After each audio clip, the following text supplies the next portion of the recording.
Olá pessoal, tudo bem? Hoje eu tô aqui para mostrar para vocês um skid da linha SCD, que é a nossa linha de skids com compressor duplo estágio.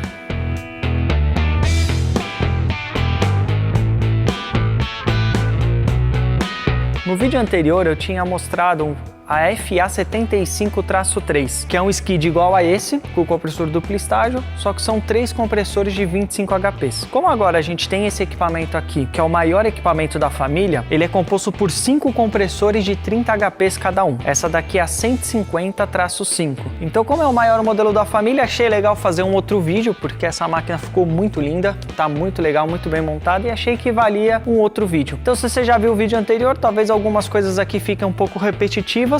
Se não, fica aí com a gente que a gente mostra tudo de novo para você. A linha SCD, basicamente, ela é composta, o principal ponto dela são os compressores de duplo estágio de compressão. Então ela é uma linha feita sobre chassi, né? Nós temos a linha SCD, que é essa, e temos a linha SGD. A diferença entre as duas é que a SGD, ela é feita em gabinete fechado, né? Você tem todo o fechamento, você tem a opção do condensador a ar logo em cima do equipamento, ou a água, tem a opção das portas, então a SGD é feita para ficar o tempo. E essa daqui, que é a SCD, ela é feita para ficar dentro de casa de máquinas. Então você tem aqui o chassi e os componentes dela, você monta dentro de uma casa de máquinas, e aí externamente você tem o condensador a ar ou a torre de resfriamento, como é o nosso caso aqui, porque é uma máquina de condensação a água. Inclusive, né, aproveitando essa máquina que é uma máquina de condensação a água, e se você está na dúvida por que eu devo usar condensação a água ou a ar, dá uma olhadinha, vou deixar o link aqui embaixo na descrição, que a gente já fez um vídeo anteriormente mostrando as diferenças entre a condensação a ar e a água. Então dá uma olhadinha lá se você está na dúvida de qual o melhor equipamento, que é bem interessante. Então a linha SCD, como eu tinha comentado, o principal ponto é que ela usa compressores de duplo estágio de compressão, semi-herméticos. Esse compressor aqui, ele vai muito bem para normalmente temperaturas ultra baixas de evaporação, que a gente costuma chamar, que é ali de menos 35 a menos 50 graus de evaporação. E normalmente a principal aplicação desse tipo de compressor, desse regime de evaporação, são túneis de congelamento, que é o caso desse equipamento. Essa máquina especificamente, ela vai para um cliente chamado Grespan, trabalha com pão congelado, e é para um túnel de congelamento espiral. Então ela vai fazer toda a parte de refrigeração desse túnel. Como nesse projeto especificamente a gente está falando de evaporações na casa de menos 40 graus, esse tipo de compressor ele vai muito bem, né? Você não tem outro tipo de compressor que tenha uma performance maior. O que acontece quando você tem equipamentos capacidades ainda maiores que essa, em alguns casos a gente vai para o compressor parafuso, mas a gente vai para o parafuso muito mais por uma questão de escala do que de eficiência, porque o duplo estágio ele ainda é mais eficiente energeticamente falando. Só que imagina, se a gente tivesse um túnel de 5 toneladas, por exemplo, de pão francês, nós precisaríamos de 4 skids desse só para tocar um túnel. Então são muitos compressores, aí começa a ficar inviável, a gente passa para o parafuso. Essa linha ela pode trabalhar com 2, 3, 4 ou 5 compressores, e esses compressores eles podem ser na configuração 16, 20, 25 ou 30 HPs. Então você vê que você tem uma modulação bem grande. A gente tem desde o menor modelo, que são 2 compressores de 16 HPs, que totaliza aí 32 cavalos, até esse modelo que chega a 150 cavalos. Então você tem uma excelente flexibilidade. Em termos de condensação, você pode escolher condensação a água com condensador já acoplado, casco e tubo, como é esse o caso. Então ele já tem o condensador aqui. Lá na instalação a gente vai ligar a parte de torre de resfriamento, ou se você preferir, você pode usar condensador remoto, tanto o condensador evaporativo a água, como um condensador a ar, tá? Tem essas duas opções. Em termos de acessórios do equipamento, essa máquina ela é equipada com compressor duplo estágio com partida por soft starter, e o primeiro compressor ele tem modulação por inversor de frequência. Então você tem essas opções, você pode escolher a modulação dele, então esse compressor ele vai usar inversor de frequência no primeiro compressor, e a partida dos demais compressores, que pode ser ou a partida PW, que é padrão desse tipo de compressor, que é a partida dividida que a gente chama, que ela usa 2 contatoras, ou a partida por soft starter, que é o caso específico aqui desse equipamento. Um outro ponto interessante também, pelo fato dos compressores duplo estágio ele ter o economizador que a gente chama, economizer, que ele é um subresfriador da linha de líquido. É que por aí fica um pouco difícil de ver, mas depois eu vou filmar aqui mais perto.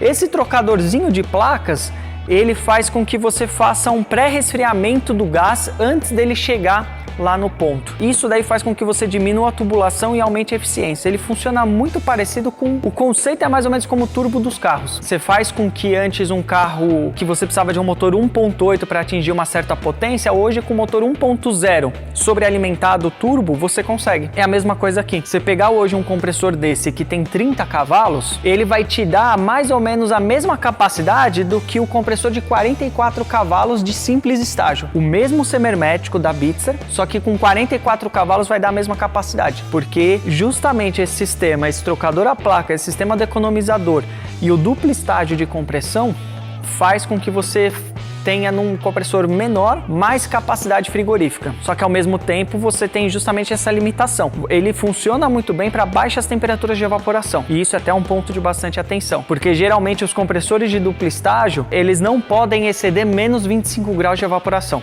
Esse é o limite dele. Se você tiver uma pressão de evaporação superior, aí ele já não atende, porque sai fora do envelope dele.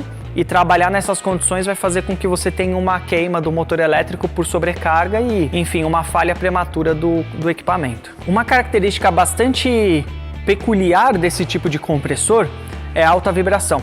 Então, como você tem aqui, basicamente, os compressores de duplo estágio da Bitzer, eles são 6 cilindros, fabricados aqui no Brasil. Você tem aqui os 4 cilindros, que são cilindros de baixa, que você tem essa entrada aqui de sucção, que divide para esses 2 cilindros. E aí você tem, ele sai aqui, o gás, entra novamente no compressor, é comprimido pelos cilindros de alta, que são esses últimos 2 cilindros aqui. Então o que acontece? Você acaba tendo um desequilíbrio de forças, porque você tem uma certa força aplicada aqui nesses 4 cilindros e uma outra força aplicada nesse cilindro. E isso causa uma vibração excessiva do compressor, o que, como eu disse no vídeo anterior, isso não é um problema, isso é uma característica do compressor. E sabendo dessa característica, esse tipo de equipamento, ele tem necessidades especiais de construção. Ele não é construído da mesma forma que um compressor de simples estágio, por exemplo. As principais diferenças aqui, primeiro, tem aquele ponto de limite que eu comentei, você tem que tomar muito cuidado com as pressões de sucção, você não pode exceder um certo valor de pressão de sucção, senão seu motor elétrico não vai suportar e vai queimar.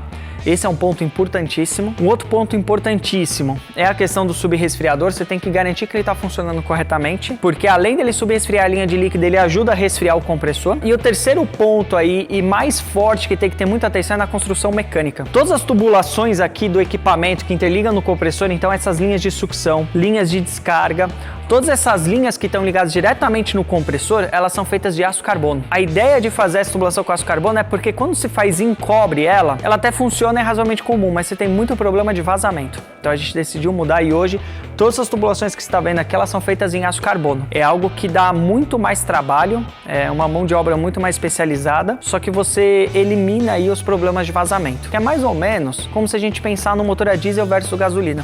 Então você pega um motor a diesel de um caminhão, ele vibra muito mais do que o motor a gasolina. E nem por isso ele dá mais defeito, ele dá mais problema. É apenas uma característica. Então, esse tipo de compressor, ele tem um ruído mais alto que o simples estágio. Isso também é importante tomar cuidado, o ruído dele que é diferente. Mas normalmente a gente está falando de uma aplicação industrial, então talvez não seja um problema. E essa vibração é excessiva. Então a gente tem vários cuidados de instalação. Você pode ver que tem vários pontos de travamento, de suportação das instalações. Você vê só essa peça aqui, ela é uma estrutura feita só para fixar as tubulações do equipamento, uma parte dessas tubulações. Isso devido a essa vibração. Bom, um outro ponto aqui, né? Toda essa linha SCD, ela já tem todos os acessórios de fábrica, né? Então você tem acumulador de sucção, então você já tem a válvula de sucção, acumulador de sucção, coletor, passa pelos compressores, coletor de descarga, separador de óleo com reservatório de óleo, condensador, os filtros, tanto o filtro secador da linha de líquido, como os filtros de sucção de proteção do compressor, filtro de óleo, então tanque de líquido, todos os acessórios necessários para o equipamento já estão aqui. A única coisa é o condensador, que ele é remoto, ou a torre, nesse caso aqui, que é a condensação à água. Todo o restante já está aqui, inclusive o painel elétrico, que vocês podem ver, tem todos os acessórios. Temos aí os inversores soft starter, disjuntores de proteção do painel, barramento de entrada, chave seccionadora, tudo que você precisa, iluminação, tomada, PLC, tudo isso já está incluso no equipamento, inclusive o controle externo que você vai ter do condensador. É somente montar ele na casa de máquinas, alimentar o condensador e o equipamento está pronto para funcionar. Um outro ponto bem importante, né? Toda a estrutura é feita em aço carbono, com chapas dobradas. Você não tem nenhum tipo de furação na fábrica, isso daí evita corrosão no longo prazo. Então toda a parte de estrutura aqui é as carbono com pintura eletrostática a pó. Então você tem uma excelente proteção contra corrosão também. E as proteções dos compressores, né? Que são as proteções tradicionais, né? A gente tem proteção contra sobrecarga térmica, né? Contra excesso de temperatura do motor. Você tem os pressostatos de proteção de alta e baixa. Você tem o sensor de óleo do compressor, que ele mede a pressão da bomba de óleo. E se essa pressão da bomba de óleo estiver abaixo do normal, ele vai parar o compressor e vai avisar no PLC, no núcleo DX. Você tem a boia eletrônica, que ela regula o nível de óleo do compressor. Então, se baixar o nível de óleo do compressor, ela vai pegar do reservatório, injetar nele e proteger o compressor. Caso não tenha óleo, ela também vai parar o compressor por falta de óleo. Então é uma máquina bem completa, você tem todos os acessórios que você precisa e ela vai muito bem para quando você tem uma aplicação de túnel de congelamento. Então se tiver alguma aplicação desse tipo, fala com a gente consegue te ajudar e esse equipamento vai ser bastante útil para vocês. Se ficou qualquer dúvida, deixa aqui embaixo nos comentários, dá um like, se inscreve no canal. Se tiver alguma sugestão de pauta, deixa aqui embaixo que à medida do possível a gente grava. Muito obrigado e até a próxima.